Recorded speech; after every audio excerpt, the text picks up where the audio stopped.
새벽 예배 시간이 되었습니다. 우리 다 함께 찬송가 336장 찬양 드리면서 예배 시작하겠습니다. 찬송가 336장 환난과 핍박 중에도.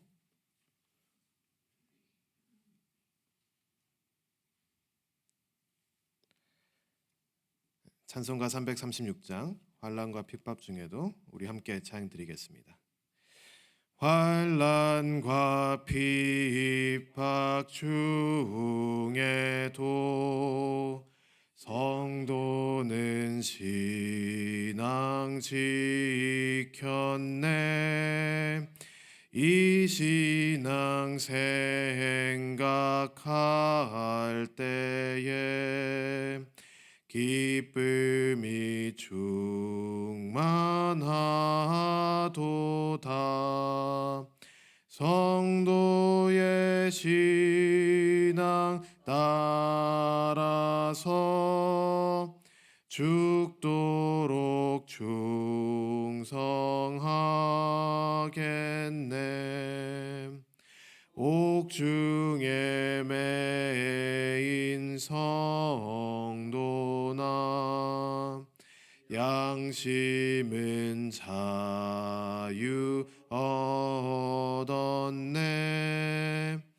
우리도 고난 받으면 죽어도 영광 되도다. 성도의 신앙 따라서 죽도록 충성하겠네. 성도의 신앙 본받아 원수도 사랑하겠네. 인자한 언어 행실로 이 신앙 전파하리라. 성도의 신앙 따라서 죽도록 충성하겠네.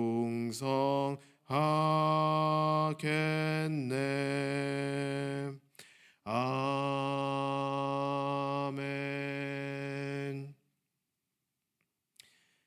할렐루야. 주님 감사합니다. 이 아침도 우리에게 새 하루를 주시고 그 하루의 시작에 이곳 예배당에 모여서 주님께 찬양드리고 주님께 기도도 드리고 주의 말씀을 들을 수 있는 이 귀한 시간을 이곳에 모인 우리에게 허락하셔서 정말 감사합니다.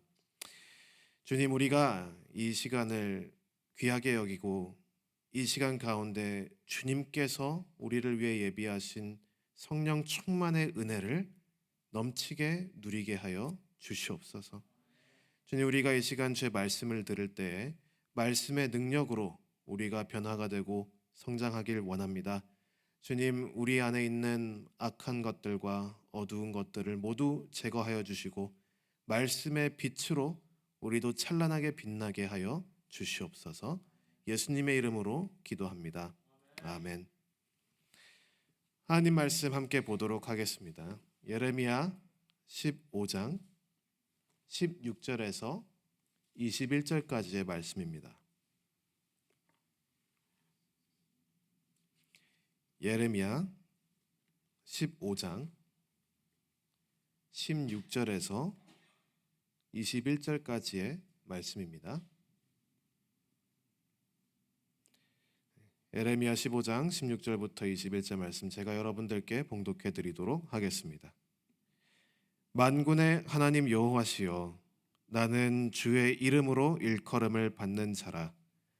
내가 주의 말씀을 얻어 먹었사오니 주의 말씀은 내게 기쁨과 내 마음의 즐거움이오나 내가 기뻐하는 자의 모임 가운데 앉지 아니하며 즐거워하지도 아니하고 주의 손에 붙들려 홀로 앉았사오니 이는 주께서 분노로 내게 채우셨음이니이다.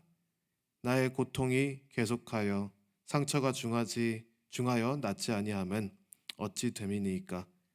주께서는 내게 대하여 물이 말라서 속이는 시내 같으시리이까. 여호와께서 이와 같이 말씀하시되 너가 만일 돌아오면 내가 너를 다시 이끌어 내 앞에 세울 것이며 너가 만일 헛된 것을 버리고 귀한 것을 말한다면 너는 나의 입이 될 것이라. 그들은 너에게로 돌아오려니와 너는 그들에게로 돌아가지 말지니라. 내가 너로 이 백성 앞에 견고한 놋 성벽이 되게 하리니 그들이 너를 칠지라도 이기지 못할 것은 내가 너와 함께하여 너를 구하여 건짐이라. 여호와의 말씀이니라. 내가 너를 악한 자의 손에서 건지며 무서운 자의 손에서 구원하리라. 아멘. 오늘 이 본문 말씀을 통해서 우리가 주의 말씀을 따라 산다는 것은 무엇인가에 대해서 함께 이야기를 나누고 싶습니다. 주의 말씀을 따라 산다는 것은 무엇일까? 다양한 생각이 들지만요. 한 가지 오늘 우리가 조명하고 싶은 부분은 주의 말씀을 따라 사는 것은 편하지는 않습니다. 우리는 그러나 편하지 않으면 뭔가 잘못되었다고 생각할 수도 있고요. 특히 요즘 이 21세기에 이 편리함 가운데 살아가는 우리에게는 편한 것이 곧 선한 것이다 이렇게 생각하고 살아가기도 합니다. 그러나 편한 것과 선한 것은 다른 것입니다. 우리는 종종 이 구별을 두지 않고 편안함을 선한 것으로 착각해서 선함을 추구한다고 말을 하면서 편안함을 추구하는 경우들이 많습니다. 이러한 안타까운 실수는 교회에서 유난히 두드러지게 되는데요.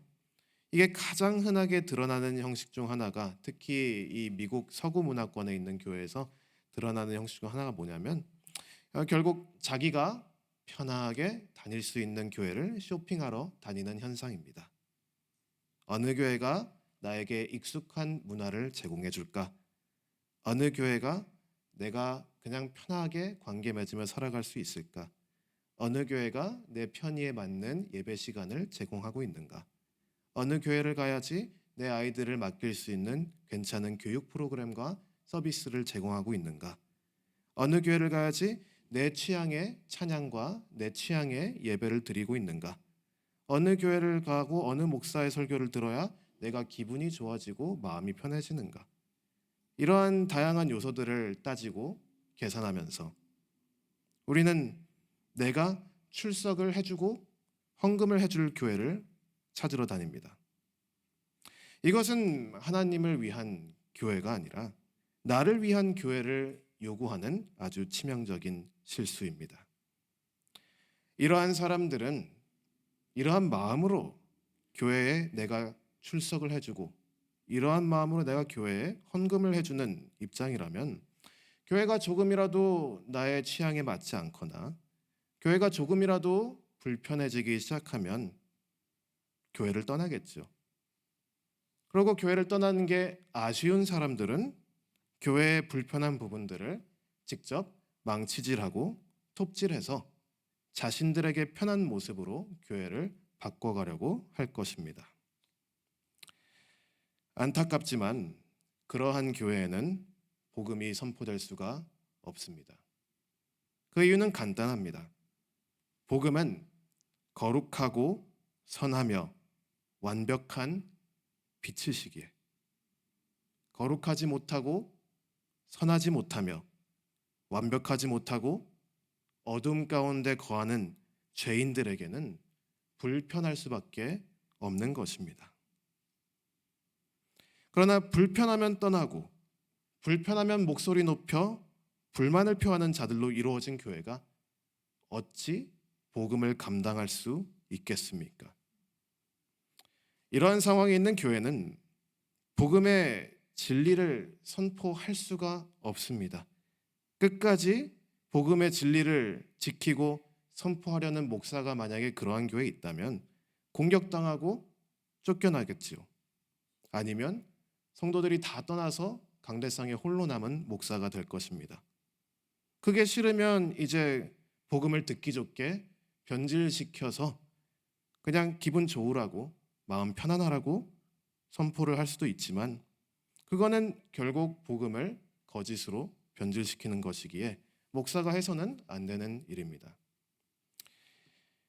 참된 복음이 없는 교회는 교회라고 할 수가 없습니다. 그저 하나님을 핑계로 모이는 친교 단체일 뿐 그 이상도 이하도 아닙니다. 이러한 일들은 이루 말할 수 없이 너무나도 큰 비극이고 안타까운 사실이지만, 너무나도 속상한 것은 참으로 흔한 일인 것이라는 현실입니다. 이는 성경의 전반에 사실은 벌써 우리에게 증거되고 있는 우리 죄인들의 악한 현실입니다. 인간은 아담의 자손이기 때문에, 이 원죄의 영향을 받고 있기 때문에 기본적으로 거룩하신 하나님의 말씀을 싫어합니다. 그리고 이 말씀을 싫어하는 이 자세가 단지 하나님을 모르는 사람들이 아니라, 성경 말씀을 보면 하나님 말씀을 알고 하나님 율법을 가진 사람들이 더한 것을 우리는 볼 수 있습니다. 그래서 요한복음 1장 9절부터 11절에 우리의 빛 되신 예수 그리스도께서 이 땅에 오실 때 우리는 어떻게 그를 영접하였는가, 이렇게 기록되어 있습니다. 참 빛, 곧 세상에 와서 각 사람에게 비추는 빛이 있었나니 그가 세상에 계셨으며 세상은 그로 말미암아 지은 바 되었으되 세상에 그를 알지 못하였고 자기 땅에 오매 자기 백성이 영접하지 아니하였으나. 마태복음 23장 37절에는 예수님께서 이렇게 말씀하십니다. 예루살렘아 예루살렘아, 선지자들을 죽이고 너에게 파송된 자들을 돌로 치는 자여, 암탉이 그 새끼를 날개 아래 모음같이 내가 너의 자녀를 모으려 한 일이 몇 번이더냐. 그러나 너희가 원하지 아니하였도다. 이렇게 탄식을 하십니다. 예수님께서. 원죄로 인해서 타락한 인간이 주의 말씀을 따라 산다는 것은 상당히 부자연스럽고 불편한 일입니다. 그렇기 때문에 우리가 은혜를 강조할 수밖에 없는 것인데, 은혜가 아니면 도무지 사람이 예수님을 따를 수 있다는 가능성이 보이지가 않습니다. 그래서 그리스도인들의 도는 오직 은혜 말고는 그 누구도 감당할 수가 없는 것입니다.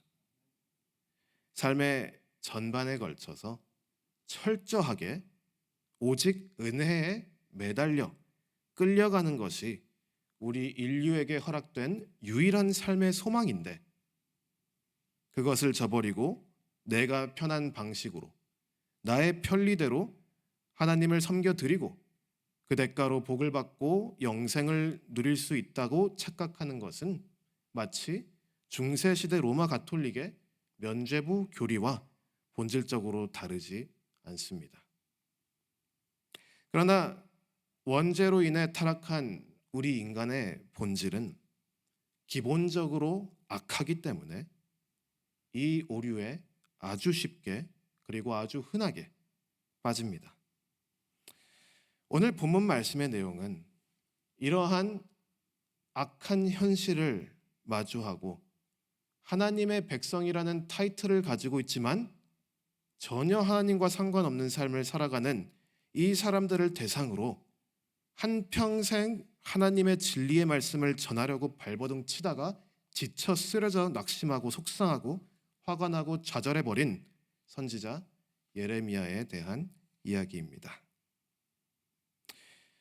오늘 본문 말씀은 처음에 어떤 이유로 예레미야가 애초에 이 말씀의 사역을 감당하겠노라라고 헌신했는지를 보여주고 있습니다. 16절 말씀이지요. 만군의 하나님 여호와시여, 나는 주의 이름으로 일컬음을 받는 자라. 내가 주의 말씀을 얻어 먹었사오니 주의 말씀은 내게 기쁨과 내 마음의 즐거움이오나. 사실 예레미야 선지자 그는 하나님 말씀을 사랑했기 때문에 하나님 말씀이 너무 좋았고 하나님 말씀이 그에게 너무나도 큰 기쁨이었기 때문에 그 말씀을 위해서 그 말씀을 증거하고 그 말씀을 선포하겠노라 하고 그 인생을 바친 사람입니다. 그리고 그의 헌신은 그냥 말장난이 아니었습니다. 왜냐하면 17절 말씀 보니까 그가 이 하나님의 말씀을 지키기 위해서 무엇을 포기하고 살았는지 다 말하지 못하지만 그 마음속에 응축된 것을 아주 조금이나마 이야기하고 있습니다. 17절 말씀인데요. 내가 기뻐하는 자의 모임 가운데 앉지 아니하며 즐거워하지도 아니하고 주의 손에 붙들려 홀로 앉았사오니 이는 주께서 분노로 내게 채우셨음이니이다. 에레미야는 참 젊은 시절에 사역을 시작한 사람이거든요. 아주 어린 나이부터 선지자 역할을 했던 사람입니다. 얼마나 친구들과 어울리고 싶었겠어요. 같이 놀고 즐겁게 놀고 같이 또 이야기도 하고. 근데 말씀을 지키기 위하여 말씀을 선포하기 위하여 하나님께서 명령하시니 그는 홀로 앉았다. 이렇게 그냥 한마디 하는 것입니다. 그리고 그는 이렇게 자신의 즐거움까지도 이 젊은 날의 행복까지도 포기해 가면서 하나님 말씀을 사랑하고 하나님 말씀의 약속을 믿으며 많은 피해와 손해를 입어도 견디고 버텼는데 말씀의 능력이 도무지 그의 삶에 보이지가 않습니다. 18절 말씀이에요. 나의 고통이 계속하며 상처가 중하여 낫지 아니함은 어찌 됨이니까 주께서는 내게 대하여 물이 말라서 속이는 시내 같으시리까. 선지자 예레미야가 이렇게 불평을 할 만도 한 게 앞서 말씀드린 것처럼 정말 젊은 나이부터 홀로 되었고 기뻐하는 자들의 모임에 참석하지도 않고 오직 말씀을 위해서 헌신했던 그일 뿐더러 그가 이 선지자 역할을 하면서 정말 하나님 말씀 때문에 억울함도 많이 당하고 불의도 많이 당하고 한 번은 하나님 말씀을 위해서 목숨까지도 위협을 받았던 항상 협박을 받고 있었던 사람입니다. 그의 억울함과 분노를 압축해서 표출한 내용이 예레미야 15장 10절 말씀에 있습니다. 예레미야 15장 10절 말씀에 오죽했으면 예레미야 선지자는 이렇게 이야기를 합니다. 내게 재앙이로다. 나의 어머니여, 어머니께서 나를 온 세계에 다투는 자와 싸우는 자를 만날 차로 낳으셨도다. 내가 꾸어주지도 아니하였고 사람이 내게 꾸이지도 아니하였건만은 다 나를 저주하는도다. 오죽했으면 어머니에게 왜 나를 이렇게 낳아버렸냐 하면서 나의 탄생을, 내 생일날을 재앙이라고 표현을 합니다. 유다와 예루살렘을 위한 선지자였던 예레미야는 하나님 말씀을 증거하면 할수록 더 큰 미움을 받고 더 많은 공격과 협박을 받았습니다. 하나님의 말씀의 능력으로 예루살렘이 회복되는 것을 보고 싶다라는 그 간절한 소망을 가지고 사역을 했겠지만 하나님 말씀의 능력으로 예루살렘이 회복되기는커녕 그의 전대 므낫세 왕이 저질러 놓은 죄악이 그저 반복만 되고 있고 되풀이될 뿐이었습니다. 그리고 이제 다가오는 바빌론을 통해 하나님의 심판이 오는 것이 뻔히 보이는데 도무지 이 사람들을 이 재앙으로부터 보호할 수 있는 길이 보이지가 않습니다. 하나님 말씀밖에 없는데 그 말씀을 듣지도 않고 하면 할수록 나는 더 욕만 먹고 협박만 받는 것이니 그러니 어떤 마음이었을까요? 얼마나 마음이 괴로웠으면 15장 10절에 자기 엄마에게 사실 하지 못할 말이잖아요. 그거는 자기를 낳아준 그 어머니에게 나를 낳아준 것이 재앙이다 라고까지 표현을 했을까요? 이것이 인간의 현실이고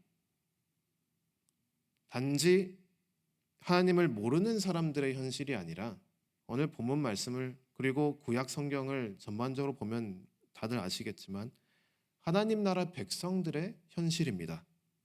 즉 이것이 교회의 현실입니다. 그렇기 때문에 교회에는 예수님 밖에는 전혀 소망이 없는 것입니다. 이렇게 흑암처럼 어두운 현실을 마주한 예레미야에게 그리고 오늘날 예레미야와 같이 어둡고 절망스러운 교회의 현실을 마주한 하나님의 참된 성도들에게 하나님께서는 어떠한 답을 주실까요? 그 내용이 바로 오늘 본문 후반부의 내용입니다. 19절 말씀부터 보겠습니다. 여호와께서 이와 같이 말씀하시되 너가 만일 돌아오면 내가 너를 다시 이끌어 내 앞에 세울 것이며 너가 만일 헛된 것을 버리고 귀한 것을 말한다면 너는 나의 입이 될 것이라 그들은 너에게로 돌아오려니와 너는 그들에게로 돌아가지 말지니라. 이 구절은 참 의미심장한 내용이 있습니다. 왜냐하면 여태껏 하나님의 말씀을 위해 불의를 입고 억울함을 당하고 목숨까지 위협을 받은 예레미야에게 하나님께서 하시는 첫 번째 말씀은 너가 돌아와라 라는 말입니다. 아니, 예레미야가 언제 하나님을 떠나기라도 했답니까? 하나님 말씀 때문에 내가 지금 예레미야가 이렇게 억울함을 당하고 하나님의 말씀을 지키기 위해서 예레미야가 이렇게 속상하게 울부짖고 있는데 그 예레미야에게 하나님께서 하시는 말씀은 돌아오라니요. 그러나 이 말씀은 아주 예리하게 예레미야의 그 좌절과 절망 가운데 내포되어 있는 악한 뿌리를 조명하고 있습니다. 예레미야의 입장에서는 하나님의 말씀을 사랑해서 하나님의 말씀을 증거하고 하나님의 말씀을 위해서 견디고 버텼는데 도무지 하나님의 말씀이 이루어질 것 같지 않고 도대체 온 예루살렘과 유다에 아무도 말씀에 관심을 주는 것 같지도 않고 오히려 말씀 때문에 핍박을 당하고 미움을 받으니 회의감이 드는 것입니다. 차라리 태어나지 않았으면 더 좋았을 것이라. 어머니에게 하는 저주이기도 하지만 생명의 주인이신 하나님에게 올리는 불평이기도 합니다. 왜 나를 태어나게 하셨습니까? 주님은 나를 태어나게 하심으로 재앙을 일으키셨습니다. 하나님께 불평을 하는 것입니다. 예레미야의 마음 깊은 곳에는 차라리 말씀을 포기하고 적당히 타협하면서 다른 사람들과 같이 좋은 것도 좀 먹고 괜찮은 옷도 좀 입고 예쁜 집에 살고 즐겁게 친구들 초청해서 사귀고 행복하게 살고 싶은 마음이 그래도 인간이라 있었던 것 같습니다. 그러나 하나님께서는 19절 말씀에 너는 그들에게로 돌아가지 말지니라 라고 명확히 하시면서 너가 만일 나에게 돌아오면 하나님께 돌아오면 내가 너를 다시 이끌어 내 앞에 세울 것이며 너가 만일 헛된 것들을 버리고 귀한 것을 말한다면 너는 나의 입이 될 것이라 라고 하십니다. 예레미야는 선택의 기로에 있는 것입니다. 그는 여기서 왼쪽으로 돌면 예루살렘의 사람들과 그냥 그럭저럭 행복하게 살 수 있는 선택권이 있고요.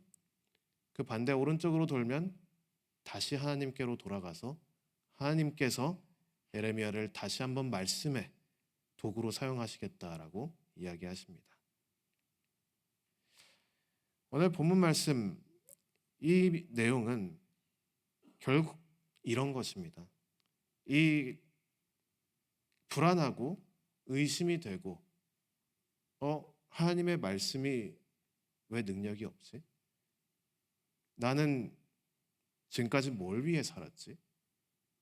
그리고 나도 그냥 다른 사람들처럼 적당히 타협하며 대충 살까? 라고 하는 그러한 마음이 올 때 하나님께서는 다시 한번 인내하고 버티고 견디라 라고 하시는 것입니다. 문제는 하나님의 말씀에 있는 것이 아니라 그 하나님의 말씀을 대하는 우리의 태도에 있다는 것을 하나님께서는 다시 한번 일깨워 주시는 것입니다. 오늘 본문 말씀 20절부터 21절 말씀은 사실 이 내막을 알고 나면 참 눈물 날 정도로 은혜로운 내용인데요. 왜냐하면 이 예레미야 15장 20절부터 21절 말씀, 예레미야가 정말 바닥을 치고 이 말씀을 위해 살았던 자기의 평생을 후회하고 돌아서려는 순간 하나님께서 주시는 이 20절부터 21절 말씀이 사실 예레미야 1장 17절부터 19절 말씀에 하나님께서 예레미야를 처음 말씀의 사역자로 부르실 때 주신 말씀과 동일한 말씀입니다. 다시 한번 해보자. 다시 한번 함께 가보자. 하나님께서는 예레미야를 이렇게 위로하시는 것입니다. 그래서 하나님께서는 예레미야에게 다시 한번 그 약속을 상기시켜 주시며 20절에서 21절에 이렇게 말씀하시죠.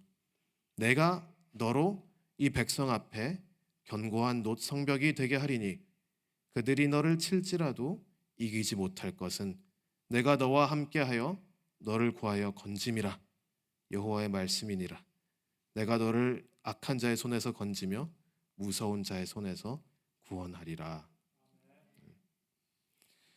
이 예레미야의 이야기는 짧지만 참 이 하나님의 말씀을 따라 살기 원하는 참된 그리스도의 백성들에게 이 말씀을 대하는 올바른 태도와 자세에 대해서 참 깊은 지혜를 주고 있습니다. 우리는 어려운 일을 당하면 하나님에 대한 의심을 하기도 합니다. 그 의심은 다양할 수 있는데요. 어떤 이들은 그냥 하나님이 약속했는데 약속을 안 지키시면 어떡하지? 라는 하나님의 성품에 대한 의심일 수도 있고요.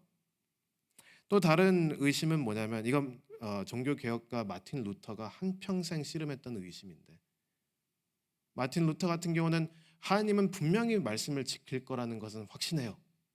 그리고 자기는 오직 은혜 말고는 살 길이 없다라고 확신합니다. 근데 그 은혜를 나에게 베풀어 주지 않으면 어떡하지? 라는 의심을 평생 가지고 씨름했던 사람입니다. 즉 하나님은 당연히 약속을 지키지만 내가 그 약속의 대상에 들어가지 않았으면 어떡하지라는 그러한 불안함 가운데 한평생 성경을 읽었던 사람이죠. 그리고 이 말씀에 대한 의심이 그게 하나님에 대한 의심이든 아니면 그 말씀의 대상에 대한 의심이든 그 말씀에 대한 의심을 계속해서 하게 되면은 그러면 오늘 본문 말씀이 하는 얘기가 뭐냐면 말씀을 의심하는 상황은 말씀을 업신여기는 자들의 상황과 크게 다르지 않다라는 사실을 이야기하고 있습니다. 하나님께서 의심이 들어온 예레미야에게 그들에게 돌아가지 말지어다라고 하시는 말씀은 지금 예레미야가 결국 말씀을 업신여기고 그냥 자기 편한 대로 자기 편리한 대로 신앙생활을 했던 이스라엘 사람들에게 돌아가는 것과 똑같다라고 하나님께서는 판단하시는 것이죠.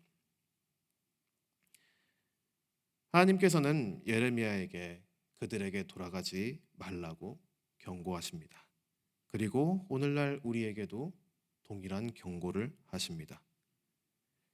말씀의 거룩함이 우리 죄인들을 괴롭게 할 것입니다. 말씀의 성화의 능력은 우리의 악한 내면을 불로 태워 정금과 같이 나오게 하는 아주 고통스러운 과정으로 우리를 이끌 것입니다. 말씀의 회복은 아픈 상처에 소독약을 쏟아붓는 것 같은 괴로움을 더할 것입니다. 그런데 벌써부터 편하고 쉬운 길을 택하려고 한다니요. 그게 없다는 것은 아니지만 그것은 성경 말씀에 보면 분명히 하나님께서 우리를 위해 천국에 집을 지으시고 예비하고 계시다라고 말씀하셨습니다.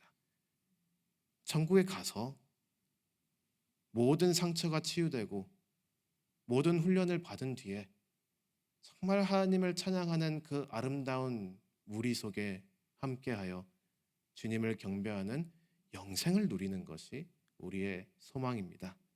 그러기 위해서는 지금 이 땅에 우리가 발딛고 사는 이 시기에는 우리가 교회가 그냥 편한 곳, 나에게 편리한 곳이 되면은 안 됩니다. 내가 편한 대로, 나에게 편리한 대로, 내가 원하는 방식으로 말씀을 변질시키고 교회를 변질시켜서는 절대로 안 되는 일입니다. 이곳은 교회는 천국의 집이라기보다는 물론 천국의 맛을 볼 수 있는 곳이긴 하지만 우리가 리헵 센터라고 하죠. 회복하는 곳이고 죄인들이 와서 이제 아담의 후예가 아니라 그리스도에 소속된 백성으로 변화되는 과정이고 병원이라고 보는 것이 더 맞습니다. 그래서 교회는 고통스러울 수밖에 없고 예레미야 선지자만큼 고통스러워하는 참된 성도들도 있을 것입니다. 그리고 그 고통스러움 가운데 말씀을 포기하고 싶을 순간들이 찾아올 것입니다. 왜냐하면 도무지 소망이 안 보이거든요. 그러나 하나님께서는 변치 않는 말씀으로 우리에게 오십니다. 오늘 본문 말씀이 우리에게 선포하는 내용은 바로 이것입니다. 우리는 하나님 말씀에 대한 의심을 하기보다는 그럴 때마다 말씀을 대하는 우리 자신의 태도와 자세를 살펴보아야 합니다. 하나님은 우리를 사랑하시는 분이시지만 그렇다고 해서 우리의 죄악된 현실에 맞춰주시는 분은 아닙니다. 우리는 죄인이고 하나님은 거룩하시기에 그것은 불가능한 일입니다. 그러나 하나님의 은혜는 어디서 발견되냐면 하나님께서 우리를 하나님에게 맞춰주시는 것입니다. 그러기 위해 하나님이신 예수님께서는 우리와 같은 인간의 모습으로 우리에게 오셔서 우리를 위해 자신의 생명을 내어주신 것입니다. 즉 나에게 맞춰주는 교회가 아니라 교회는 나를 예수님에게 맞춰주는 곳이라고 보아야 하는 것입니다. 때론 괴로울 수 있습니다. 때로는 억울할 수도 있고 죽을 만큼 고통스럽고 아플 수도 있습니다. 그러나 우리는 말씀을 저버릴 수 없습니다. 말씀이 우리의 유일한 소망이고 생명이기 때문입니다. 말씀 떠나면 아무것도 없습니다. 비록 괴로우시겠지만 우리를 살리시기 위해 우리에게 오신 하나님의 말씀을 믿고 견디고 버티면서 결국은 그 말씀의 약속이 이루어지는 것을 기쁨으로 목격할 수 있게 되는 그러한 하나님의 참된 백성이 되시기를 주님의 이름으로 간절히 축원합니다. 주님 감사합니다. 우리의 낙심과 절망 가운데도 다시 한번 말씀의 빛으로 우리를 위로해 주시고 세워 주시고 회복시켜 주시옵소서. 끝까지 말씀 붙잡고 살게 하여 주시옵소서. 예수님의 이름으로 기도합니다. 아멘. 우리 각자 기도하시고 들어가시면 되겠습니다.